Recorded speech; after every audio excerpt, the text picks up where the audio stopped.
Middle ఈస్ట్‌లో యుద్ధం వల్ల ఇప్పుడు రష్యాకి మంచి అవకాశం అయితే వచ్చింది. ఎందుకంటే హార్మోజ్ జలసంధిని పూర్తిగా మూసేశారు. పేరుకే అక్కడ హార్మోజ్ జలసంధి మీద ఎక్కడ ఎటువంటి ఆంక్షలు లేవని చెప్తుంది కానీ ఇరాన్ మొత్తం అక్కడ ఒత్తిడి తీసుకురావడానికి బంధించేసింది. సో ఇలాంటి పరిస్థితుల్లో ఇప్పుడు రష్యా యూరోప్ దేశాలకి ఒక మంచి అవకాశం ఇచ్చింది. మీరు ఎటువంటి రాజకీయ ఒత్తిళ్ళకి లొంగకుండా మాకు సహకారం అందిస్తామంటే మా ఆయిల్, గ్యాసు మీకు పంపిస్తాం. బట్ మీరు మాట మార్చకుండా మంచిగా ఒకే మాట మీద నిలబడండి. అంటే ట్రంప్ యొక్క ఒత్తిళ్ళకి మీరు లొంగిపోవద్దు అని ఇండైరెక్ట్గా చెప్తున్నాడు. యూరోప్ దేశాలకి అది డైరెక్ట్గా చెప్పినట్లే. కాబట్టి ఇప్పుడు రష్యాకి మంచి హవా. ఎందుకంటే హార్మోజ్ జలసంధి మూసే వరకు, లేదంటే హార్మోజ్ జలసంధి సాధారణ స్థితికి వచ్చే వరకు రష్యా తన దగ్గర ఉన్నటువంటి క్రూడ్ ఆయిల్ అమ్ముకోవడానికి అవకాశం. ఇప్పటికే గల్ఫ్ దేశాల్లో ఉన్నటువంటి క్రూడ్ ఆయిల్ $110 నుంచి $129 వరకు వెళ్ళిపోయింది బ్యారెల్ ధర.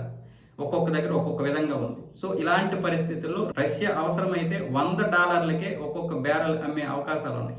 దానివల్ల యూరోప్ దేశాలకి $10 నుంచి $15 సేవ్ అవుతుంది ఒక్కొక్క బ్యారెల్ దగ్గర నుంచి. అలాగే రష్యాకి కూడా ఒక $20 ఎక్స్ట్రా వచ్చినట్లే. ఎందుకంటే ఇప్పటికే అది $60 నుంచి $80కి అమ్ముతుంది. ఇంతకుముందు అయితే రాయితీల మీద $45కి ఇచ్చినటువంటి సందర్భం కూడా ఉంది. ఆ విధంగా ఎంతో నష్టపోయింది రష్యా. మనకి చాలా లాభం కూడా ఆ సమయంలో 40% మనం రష్యా దగ్గర చమురు కొన్నామంటే కేవలం ఆ రాయితీల వల్లే. అంతకుముందు మనం కేవలం 1-2% మాత్రమే కొనేవాళ్ళం. ఆ రాయితీల వల్ల మనం 40% పెంచేసాం. దానివల్ల రష్యాకి ఆర్థిక పరిస్థితి మెరుగుపడింది. అలాగే రష్యా వల్ల మనకి చమురు నిల్వలు కూడా పెరిగాయి.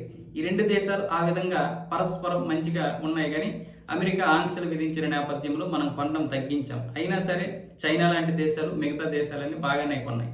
మళ్ళీ ఇప్పుడు ఆంక్షల నేపథ్యంలో చాలా వరకు తగ్గుదల అయింది.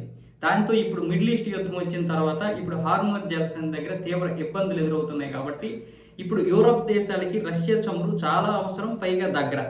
యూరోప్ దేశాలకి పెద్దగా కష్టపడాల్సిన అవసరం లేదు. ఒక్క మాట చెప్తే చాలు, రష్యా వెంటనే పంపించేస్తుంది. కాబట్టి రష్యాకి ఇప్పుడు లాభానికి లాభం, అలాగే యూరోప్ దేశాలకి మంచి అవకాశం. కానీ మరి ట్రంప్ కొననిస్తాడా?